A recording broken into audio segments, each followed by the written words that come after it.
house, the people gonna be out the door. So you gotta get out the door. And yeah, I just feel like put yourself out there and be intentional and, you know, like do what's best for you, but also love yourself.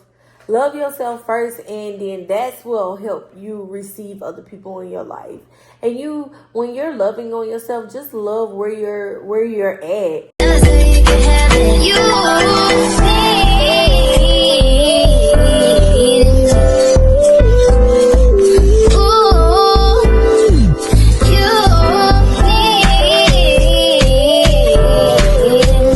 What's up, you guys? So it's another video. We're going to do a mukbang. We're going to do a Q&A about how we met. It's people asking questions, so we might give us just a couple out. Just a little set, little peek. And the food we got, y'all, is from Food Gallery. I love Food Gallery. This is a beautiful restaurant in South Carolina. Y'all need to look it up. I'm about to drop it up here real quick. I'm going to drop where you can find that place at. But it's black owned and the food is so good. You know, we just left church, so we had to get that soul food cooking in us. Even though I didn't cook. And my man okay with that. And we still eating good. Good. Babe, why you didn't ask me that? I want my own. Because you already did it, so... Can you warm mine up?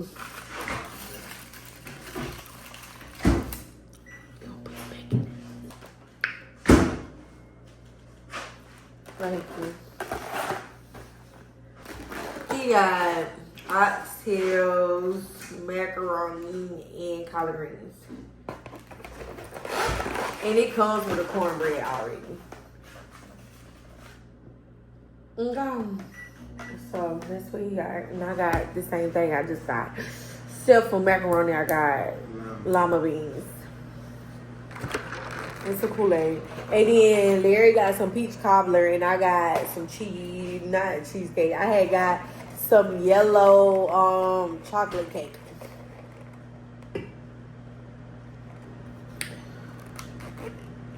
Oh, y'all know, I don't think I ever really taste peach cobbler. I think I done had the one from Walmart. You know, the ones that you can just put in the oven. But I don't think I ever tried. Homemade peach cobbler? Yeah. Yeah, I need to get you some, make you one of them, because I don't like that. I ain't never had one before? Yeah. I'm about to try it.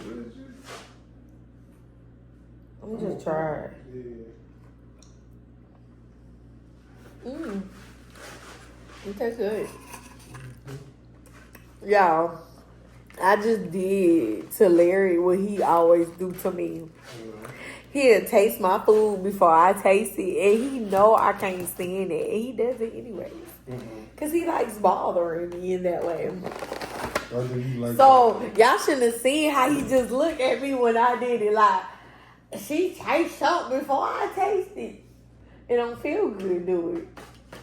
It don't feel good. Yes, you do all the time. I told you not to drink none of my drink just then. Before I do it, you did. My candy that I had a couple of days ago, you did it. You know how I feel about that. So I just gave him a little piece of the medicine.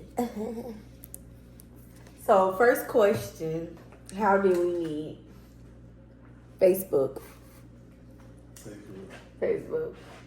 He was on live.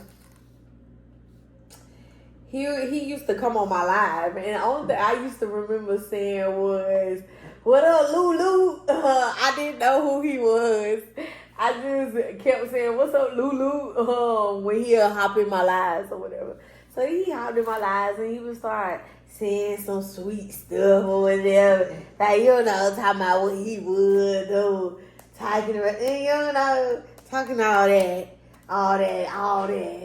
Anyways, and then he ended up, he was talking, and something he said intrigued my attention.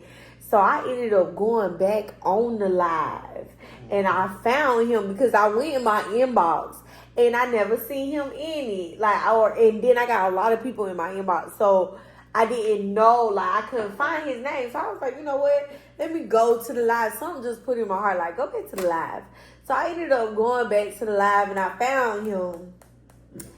And then once I found him, I got into his DMs. So, I mean, that was a little different, too, because you wasn't in my DMs first. I was in your DMs. Because I knew that I couldn't get you in your DM because I knew there was a lot of people already in there.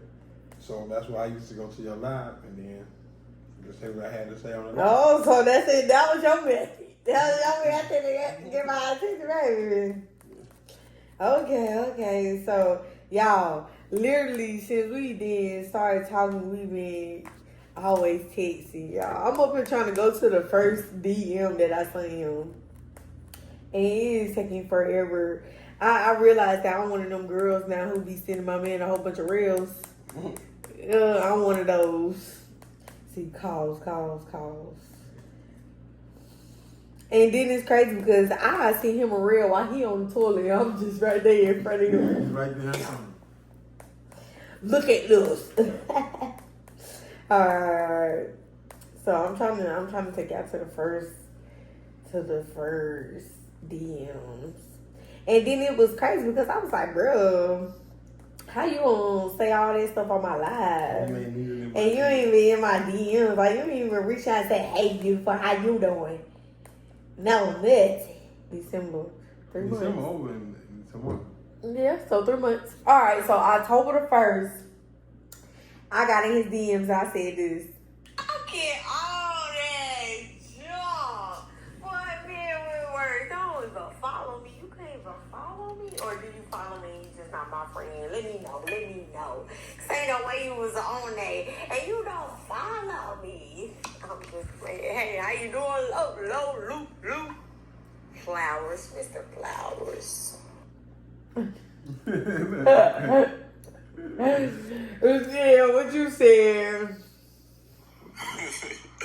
Nah, we went. I don't think we're friends on here. I forgot to send you a friend request because I used to follow you from just, watching all your videos and seeing you talk and stuff. So, yeah. But yeah, I don't want to talk about junk. I would let her get to know you. You're a very beautiful woman. Intelligent, strong, independent. So, I'd like to add to that. How you doing this morning, by the way? Sorry for being rude. Good morning, beautiful. You laid it on pretty thick. Strong, independent. You laid that on that little thick, baby. Then he said, good morning, Black Queen. Today will be good, blessed day. No weapons formed against you shall prosper. In Jesus' name we pray. And then, yeah, we start like that. It's like having a man that'll pray over you. I don't know, that was different too. And ever since the day we've been talking, he's been very consistent. And a lot of people was asking me what's different from him and other men that I've been talking to or dating. And I said the consistency. And then you know what I got for that? They ain't me. So. Cut it. In 2 ways. Oh, another question. How did you feel about dating a woman in a wheelchair? Or was that a factor? Did you think about it before, you start? That didn't bother me. It was just knowing how to, I guess, cater to that, and be able to help you out in certain ways without, being in the way, kind of. So that's the only thing I really thought about. But other than that, it didn't really bother me, because you can be just like everybody else. And just because you got a disability, that still don't stop your personality. That still don't stop the type of person that you is. So right. That's what I was looking at. Another one. Have you ever dated anybody else in a wheelchair? Have you ever dated a girl in a wheelchair? No. Just the first. First and last.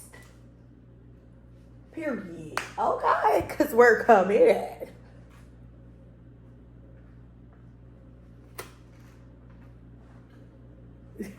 Be like when you crazy and your man know it. I guess they do say you're a little crazy when it's something yours, ain't it? You're nah, but that ain't it. Stop playing with me. Anyways, okay, next question. How is it dating someone in a wheelchair? Just like dating a person that's walking. Like it really ain't no difference. Like she'll do everything the same. Like you. I mean, it is a little different, babe. You be pushing me and stuff. I don't make it different though, cause I gotta push it. I mean, you ain't got to. You do. You know what I'm saying? Right. That's all I'm saying. Like, that'll be different if the girl was walking. Well, I don't know. I guess you said it's a little bit different, but I don't know. I don't really see no difference in it. So it's not no difference in him.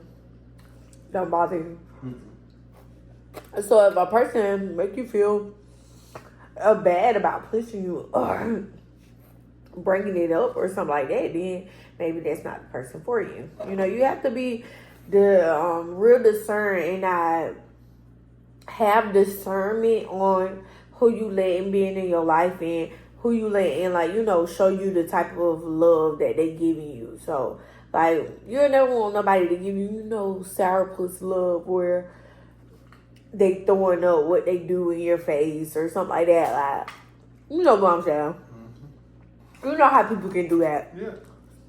But vulnerable time, real quick. I feel like when I got in my wheelchair, I ended up was talking to a dude, and when the accident happened, he just stayed there and he was there for me. He came every day.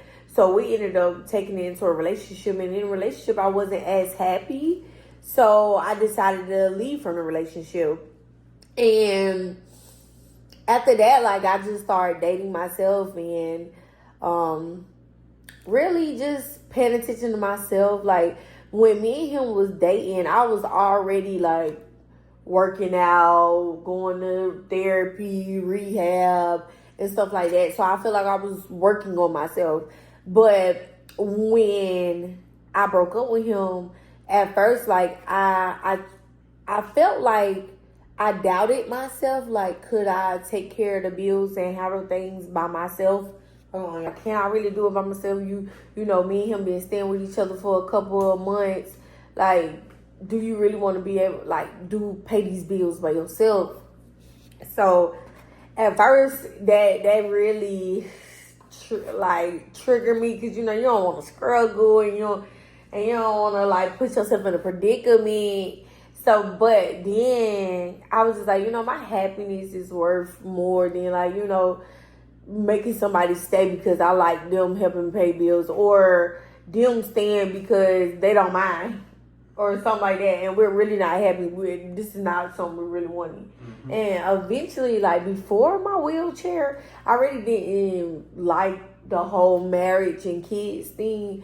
But I feel like once I've matured and grew, I knew that I do want my own person. I want a husband, I want a family, I want my kids and things like that. So I feel like I've grown on that and evolved that I do want to be married and have kids. Like, I was single for a little while and it got a little lonely, and I really wasn't meeting a lot of people because, you know, COVID had happened.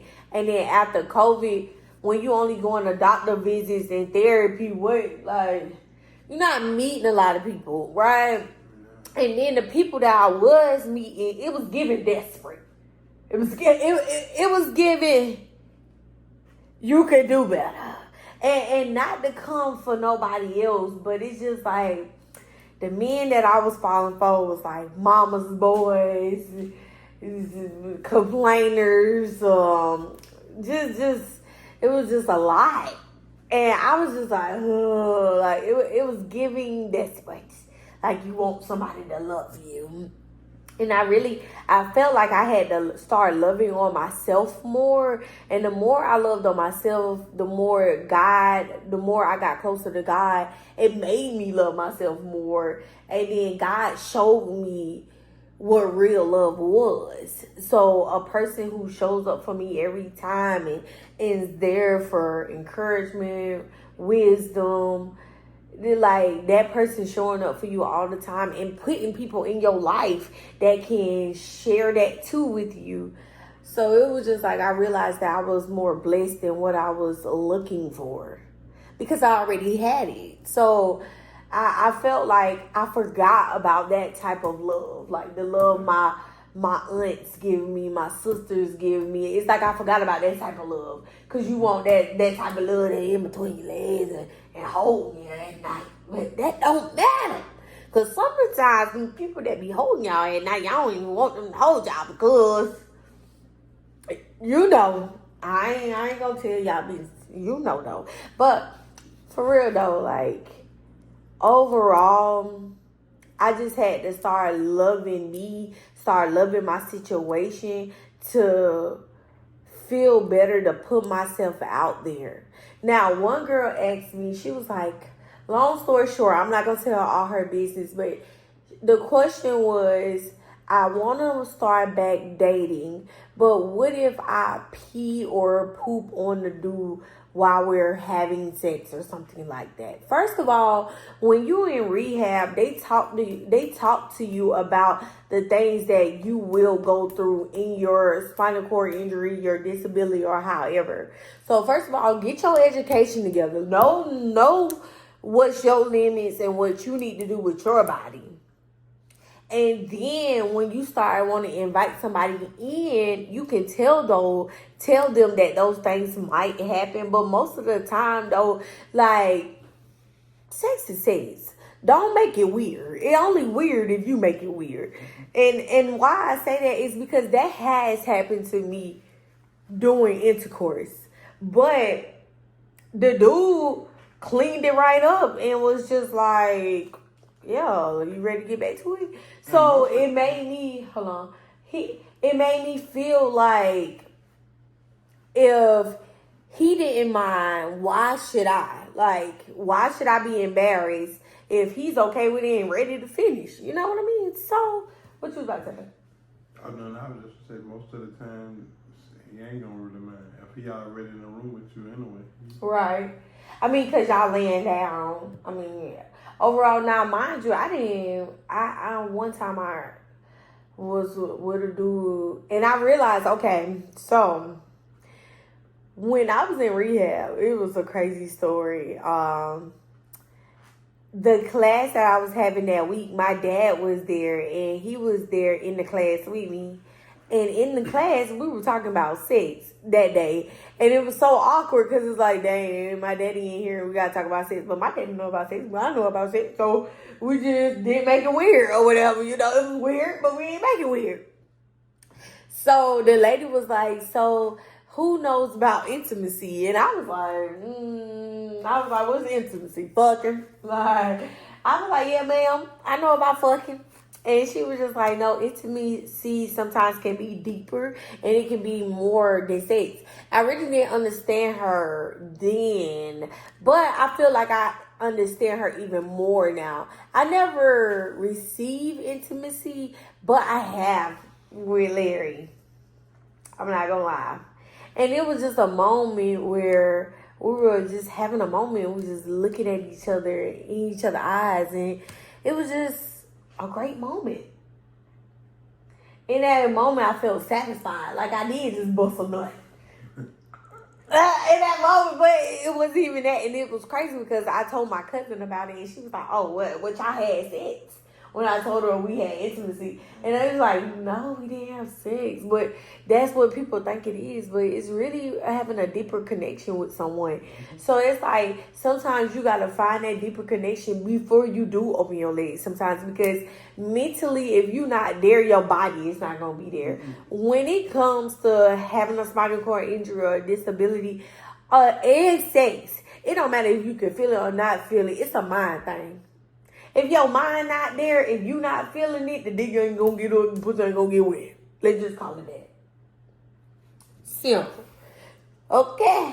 I feel like we be talking about sex weird, but they talk about it in the Bible. Like, long as you ain't doing adultery stuff, you good. You know what I mean?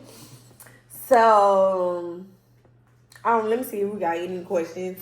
That's just a little snippet of how I feel about intimacy and dating, being in a wheelchair. Like, you make it weird, but if you want to put yourself out there and you want to have sex and all that stuff, like, do it. But if you want a deeper connection, you want to, because my thing is, like, having sex is one thing, but having a person that you can experience it with, to lay up with you after you done had sex, and then come back and y'all keep having sex, that's what you want. Yeah, because if you wanted a one night stand, baby, you can go to the store and go find that real quick. That one got a rose. Right. Not the rose. Petty. But, yeah, it's on the real if you make it weird. Let's see. Is there any other questions? Do you have any questions, Larry? No questions. Ain't nobody ask you no questions. Nah, somebody did ask you a question. What one of your best friends asked you? Talking about, can she have kids? Oh, yeah. So people do be asking questions now. Like, you and a girl with a wheelchair, how is it? Can she have kids? Yes, I can have kids. Yes, I can have sex. And I do want 10 kids one day, so I want to be having a lot of kids. What that mean? Oh, I got, you still recording? Mm-hmm. I got a question. What? So what made you want 10 kids? I feel like God said be fruitful, and I don't know, it's just like 10 popped in my head one day, and it just feel right. It feel right. I can't even explain it. It's just like, that's what God put in my head. Like, baby, I want a whole basketball team. They can go against each other. You know what I mean? 5-on-5.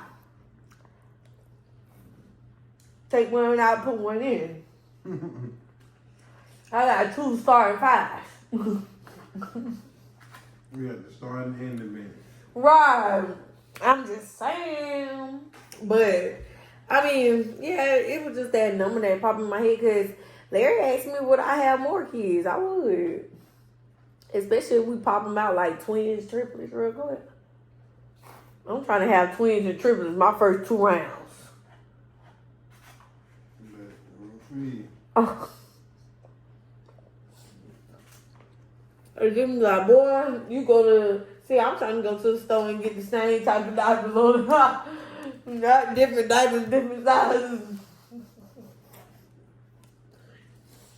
I can see us now. Might as well go to Sam's, fuck Target. Oh, the big old box. Right. A couple. For real. So what we did, gonna have to start calling Johnson & Johnson and myself and ordering the big old boat, a van load. Yep, might as well, ain't it? But yeah. I might get sponsorship. Right. Huggies. I need to have all our kids on the commercials. On the commercials, yep.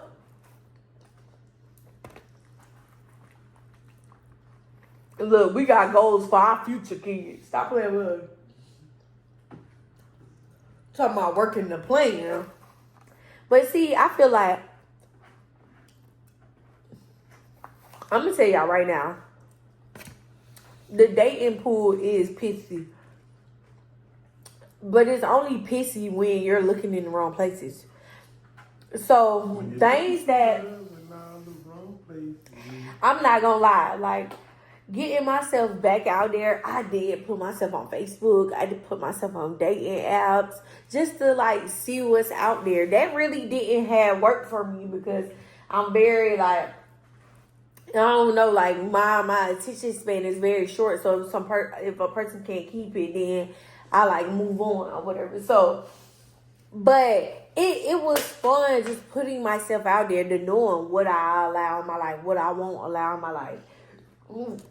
what I wanted, what I didn't want, like how I wanted a man to talk to me, how I wanted a man to help me. I felt like I found out more dating other people, dating myself. That's what you do. And you ain't got to have sex with everybody you date. Okay? Exactly, you know. Just date. And like I said, and if you scared to do dating apps and all that stuff, just get yourself out there, because you're not going to meet somebody just always. I mean, you could now, because God is good. I mean, but most of the time, you're not going to meet nobody going to the doctor's office. What was that? Oh, to the doctor's office in therapy. You know, that's what I was doing. So if you stand in the house, the people ain't gonna be in the house. The people gonna be out the door. So you gotta get out the door.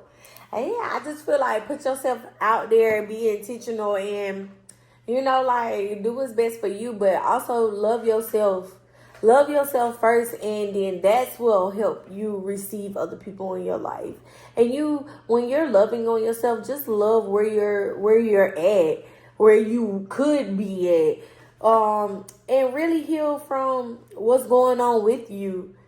And once you accept all of that, like knowing that life's still gonna go on, and it don't matter if you in the wheelchair, if you walking, your life still gotta go on. It's your choice to live it. Either up there or down here. See y'all later. And make sure y'all subscribe, like, comment, and follow me on all my social medias. I'll see y'all in the next video. And we out.